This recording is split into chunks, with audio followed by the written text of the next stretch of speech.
Hello everybody, welcome back to the Reset Info channel. In today's video, I'll show you how to fix the ghost touch problem on your OUKITEL WP300.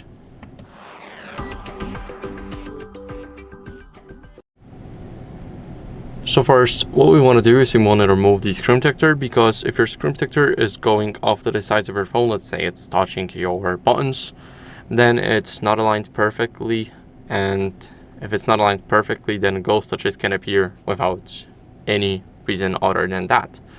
So you can remove it and then replace it with a better one. As you guys can see, I can replace mine because it has a cutout right here, but that's because of the earpiece. So what you guys want to do next is clean your screen to remove any debris or moisture, and also fingerprints, by using the microfiber cloth. We're gonna give our screen a few swipes, so just make sure that it's clean. Whenever there's light on it, you will see any imperfections like the fingerprints and everything else.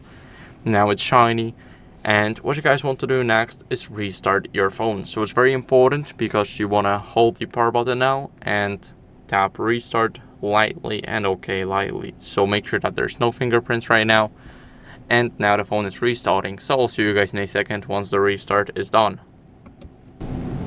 After the restart, what you guys want to do is simply update your software. So let's unlock the phone and go to settings. Here we're gonna go and scroll down to system almost at the bottom and go to system updates. Now my system is up to date. I'll double check it by tapping here, and yes, it is. Now if you have a button to download and install, make sure to download the latest version. It's very important to keep up with the updates. So that's it for the video. I hope it was helpful. If it was, then leave a like, subscription, and a comment, and I'll see you in the next one. Bye.